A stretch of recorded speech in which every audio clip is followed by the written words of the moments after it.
Morning, parents, ladies and gentlemen, very good evening. I would like to welcome you all to the annual day celebration of our Rapsan Lu Public School, which is we are running in the 17th year now.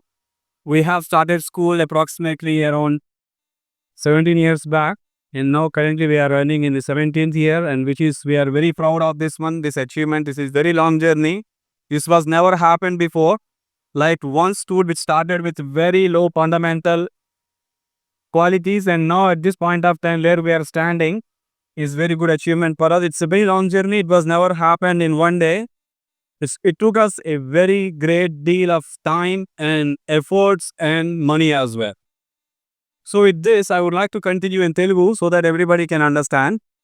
మీ అందరికీ తెలుసు school మనం start చేసి దాదాపుగా 2009లో school started జరిగింది Rapson schools. And ఈరోజు మనం almost 16 years ఈ స్కూల్ని రన్ చేస్తున్నాం. 16 ఇయర్స్ అవినే దీపు స్టార్ట్ చేసి మనం అది ఇంత తేలిగ్గా మనం ఇక్కడ వరకు రావడం జరగలేదు. దీని వెనకాల చాలా కృషి, చాలా పట్టుదల, అలాగే చాలా ఇన్వెస్ట్మెంట్ కూడా ఉంది. సో ఇక్కడ దాకా రావడానికి వాళ్ళ 16th year annual day celebrate చేసుకోవడానికి దీని వెనకాల ఉన్న కృషి కానివ్వండి, పట్టుదల కానివ్వండి, మా స్టాఫ్ సహకారం కానివ్వండి, సో అన్ని రకాలుగా అందరూ చలో చేసి స్కూల్ని ఈరోజు ఇక్కడ దాకా నిలబడగలిగాము మేము. మీ అందరికీ తెలుసు ఈ స్కూల్ అనేది, ఈ రాప్సన్ స్కూల్ అనేది దీని ధ్యేయం, ఇది స్టార్ట్ చేయడం ఎందుకు స్టార్ట్ చేశామంటే ఇది మాత్రం ఖచ్చితంగా ప్రాఫిట్ ఎర్నింగ్ కోసం, లేకపోతేనేమో ఏదైనా డబ్బు సంపాదించిన ఉద్దేశంతో ఈ స్కూల్ స్టార్ట్ చేయలేదు.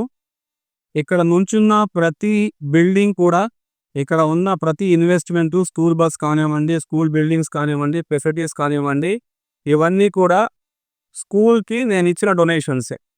స్కూల్ నుంచి సంపాదించి కట్టింది అయితే కాదు, అంతా స్కూల్ నేను ఇచ్చిన డొనేషన్స్ ఇవి. స్కూల్ రన్ చేయాలి ఎలా అయినా కాదు అని చెప్పి ఒక గట్టి సంకల్పంతో ముందుకెళ్ళి దీన్ని ఇక్కడ వరకు తీసుకురాగలిగాం అనమాట. సో అలాగే హిస్టరీ మీరు చూసినట్టయితే స్కూల్ని ప్రతి సంవత్సరం మాకు వచ్చిన ఒడిదుడుగుల్ని మేము ఎదుర్కొంటూ, ఫైనాన్షియల్గా కానివ్వండి, లేకపోతే వేరే ఇతర ఏ కారణాల వల్ల అయినా కానివ్వండి, స్కూల్ని మాత్రం కింద పడకుండా, స్కూల్ ఆపకుండా నిరంతరంగా అలా నడుపుకుంటూ ముందుకెళ్ళాం అనమాట. అలాగే మీరు చూసినట్లయితే రాప్సన్ స్కూల్కి ఒక కొటేషన్ ఉంటుంది కింద, Raphson blue public school education with ethics అని చెప్పి. విలువలతో కూడిన విద్య అందించడం చాలా ఈజీ వాటి సమయంలో. మీకు తెలుసు మనకంటే పెద్ద పెద్ద స్కూల్స్ ఉన్నాయి, చైతన్య ఉంది, నారాయణ ఉన్నాయి, లేకపోతే ఇంకా వేరే వేరే బ్రాండెడ్ స్కూల్స్ ఉన్నాయి. సో ఈ స్కూళ్ళల్లో విద్య బోధించడం అనేది చాలా ఈజీ. మనం డబ్బులు కట్టింటే ఏ మంచి కాలేజ్కైనా, ఏ మంచి స్కూల్కైనా వెళ్ళొచ్చు. కానీ నేను స్టార్ట్ చేసిన పర్పస్ ఏంటంటే స్కూల్ని విలువలతో కూడిన విద్య. విలువలు అంటే సమాజంలో ఈరోజు అందరికీ కావాల్సింది మెయిన్ విలువలు. Education is becoming easy. Education రాను చాలా ఈజీ అవుతూ వెళ్తాం. మీ దగ్గర డబ్బులు ఉన్నాయి, ₹1,00,000 ఫీజు కట్టగలరు, మీకు 60 ఉంది. లేకపోతే మీరు 50,000 కట్టగలరు, చైతన్య ఉంది. 20,000-30,000 కట్టగలరు, రాప్సన్ ఉంది. స్కూల్స్ అయితే మీ దగ్గర డబ్బుని బట్టి విద్య దొరుకుతుంది. కానీ విలువలు కావాలి అంటే మాత్రం దాన్ని మనం చిన్నప్పటి నుంచి పిల్లల్లో పెంపొందించాల్సి ఉంటుంది అనమాట. నిజాయితీ అంటే ఏంటి, ఇతరులకు సహాయం చేయడం అంటే ఏంటి, మా ఇంట్రడక్షన్లో కూడా అదే చెప్పడం జరిగింది. అదే మా మెయిన్ పర్పస్ స్కూల్లో. స్కూల్ ఏంటంటే ఎడ్యుకేషన్ విత్ ఎథిక్స్ అనమాట.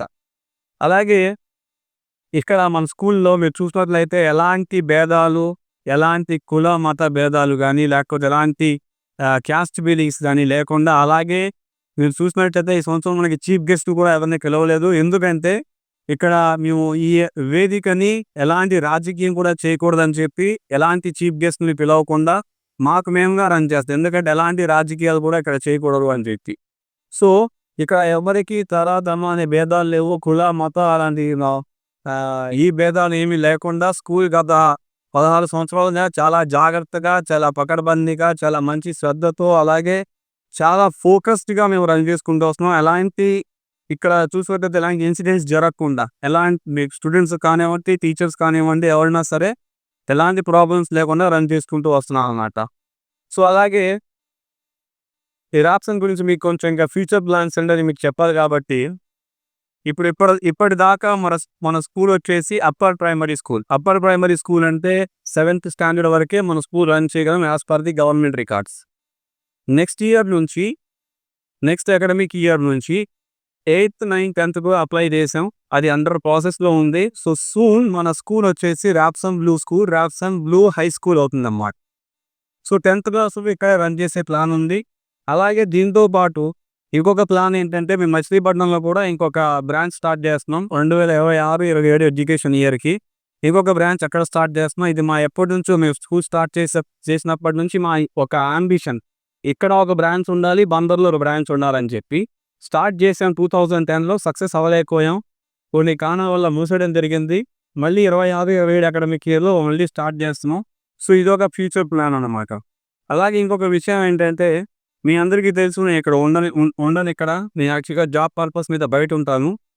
బట్ ఇప్పుడు ఏంటంటే నేను జాబ్ అవన్నీ కంప్లీట్గా వదిలేసి నా మొత్తం ఫోకస్ స్కూల్స్ మీద పెడుతున్నాను. నేను ఇంకా బయటికి వెళ్ళే ఉద్దేశం లేదు, నాకు ఏ కంట్రీ వెళ్ళలేదు, ఇక్కడే ఉన్నారు. కాబట్టి ఈ గత 1 మంత్ నుంచి మీ పిల్లలు వినే ఉంటారు.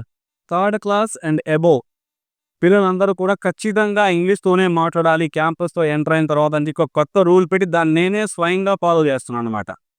క్లాస్ రూమ్కి వెళ్ళడం, క్లాస్ రూమ్తో కూర్చోవడం. కింద మీకు చెప్పే ఉంటారు సార్ వస్తున్నారు, ఇంగ్లీష్లో మాట్లాడబోకెళ్తున్నారు అని చెప్పి. సో ఇక నా ఫోకస్ అంతా కూడా దీని మీదే ఉంటుంది. కాబట్టి ఈ స్కూల్ ఇంకా అభివృద్ధి చెందాలి, ఇంకా అభివృద్ధి చెందించాలి అని చెప్పి ఎంతవరకు తీసుకెళ్ళడం, అలాగే ఇక్కడ మచిలీపట్నంలో ఇంకొక బ్రాంచ్ స్టార్ట్ చేయడం కూడా జరుగుతుంది త్వరలో. అంటే 26-27 అకాడమిక్ ఇయర్ అనుకుంటున్నాం, మోస్ట్ ప్రాబబ్లీ అయిపోవచ్చు కూడా. అలాగే మీకు ఇంకొక జస్ట్ ఇన్ఫర్మేషన్ ఏంటంటే ఎలాగో నేను ఇక్కడే ఉంటున్నాం కాబట్టి మనం ఇంకొక ప్లాంట్ కూడా స్టార్ట్ చేసాము, రాప్సన్ అల్యూమినియం ప్లాంట్ బందర్లో. అక్కడ మేము అల్యూమినియాన్ని కరిగించి అల్యూమినియం ట్యూటర్స్ తయారు చేస్తాం అనమాట. ఈ ప్లాంట్ కూడా స్టార్ట్ చేసాం. ఆల్రెడీ హైరింగ్ స్టార్ట్ అయ్యింది, ఎంప్లాయీస్ని తీసుకున్నాం అక్కడ కూడా. అది ఒక మా వేరే బిజినెస్ డివిజన్. అది మాకు profit oriented business. School profit oriented business కాదు. స్కూల్ నాకు ఏంటంటే ఇది నా అంబిషన్, ఇక్కడ రన్ చేయాలని చెప్పి ఇక్కడ రన్ చేస్తాను. దీన్ని ప్రాఫిట్ ఉన్నా లాస్ ఉన్నా. యాక్చువల్గా చెప్పాలంటే every year almost in and out 4 lakh rupees loss ఈ స్కూల్కి. But still we are running the స్కూల్ని, రన్ చేస్తాం స్కూల్ని. ఎందుకంటే ఇది అంబిషన్, ఇది సంపాదన కాదు. సంపాదన కోసం నేను ఆల్రెడీ అల్యూమినియం ఫ్యాక్టరీ స్టార్ట్ చేశాను. ఆల్రెడీ లాస్ట్ జనవరిలో స్టార్ట్ అయింది, ఫస్ట్ క్వార్టర్లో ఉన్నాం. ఎంప్లాయీస్ రిక్రూట్మెంట్ స్టార్ట్ అయ్యింది, వాళ్ళని రిక్రూట్ చేసుకుంటున్నాం. అది మాకు ప్రాఫిట్ ఓరియంటెడ్ బిజినెస్. అది అప్పటి నుంచి ప్రాఫిట్ జనరేట్ చేస్తాం. బట్ స్కూల్స్ అనేవి మాకు టోటల్గా సర్వీస్ పర్పస్. సో ఇంకొకటి ఏంటంటే జస్ట్ ఒక చిన్న అపోహ, అది మాట్లాడి నేను ముగించేస్తాను.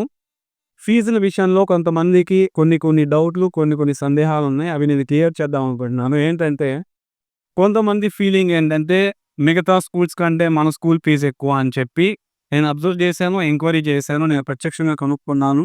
అలా ఏం లేదు.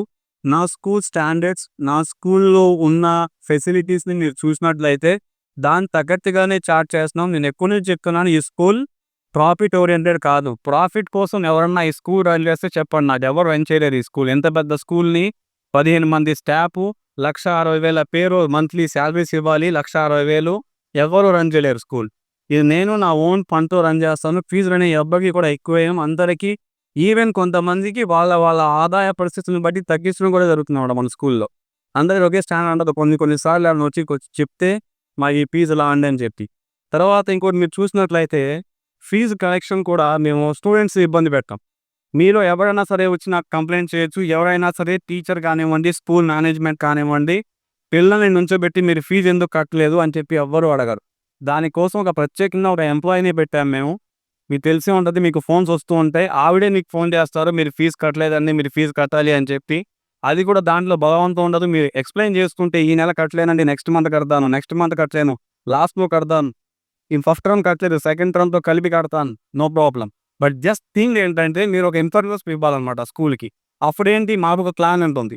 ఈ నెల పేరోల్ ఎలా పే చేయాలి, ఎవ్రీ మంత్ నేను 1,60,000 తీసి పేమెంట్స్ చేయాలి. స్కూల్ బస్ కానివ్వండి, డీజిల్ కానివ్వండి, డ్రైవర్స్ కానివ్వండి, అలాగే స్టాఫ్ కానివ్వండి, నాన్ టీచింగ్ స్టాఫ్ కానివ్వండి, వీళ్ళందరికీ పేమెంట్స్ చేయాలి. అంటే ఫీజులు రావడం అనేది జరుగుతూ ఉంటే నాకు కొంచెం ఈజీగా ఉంటుంది. ఎలాగో వచ్చిన ఫీజు కూడా అన్నీ కంప్లీట్గా 1 మంత్కి ఇవ్వలేము. ప్రతి సంవత్సరం ప్రతి నెల నేను బయట నుంచి డబ్బులు ఇస్తూనే ఉంటాను.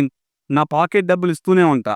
బట్ స్టిల్ ఏంటంటే కొంతమందికి ఒక అపోహ ఉంది కాబట్టి ఫీజులు ఎక్కువేమో, లేకపోతే ఫీజు ఎక్కువ తీసుకుంటున్నారేమో, ఇబ్బంది పెడుతున్నారేమో అని చెప్పి అనుకుంటుంటే ఆ అపోహ తొలగాలని చెప్పి నేను ఈ విషయం మీకు చెప్పడం జరుగుతుందనమాట. సో, దీంతో ఈ ప్రోగ్రామ్‌ని నా స్పీచ్‌ని ఇక్కడితో ఆపేసి ప్రోగ్రామ్ కంటిన్యూ చేయడానికి మేడం గారికి హ్యాండ్ ఓవర్ చేస్తున్నాను. Thank you very much.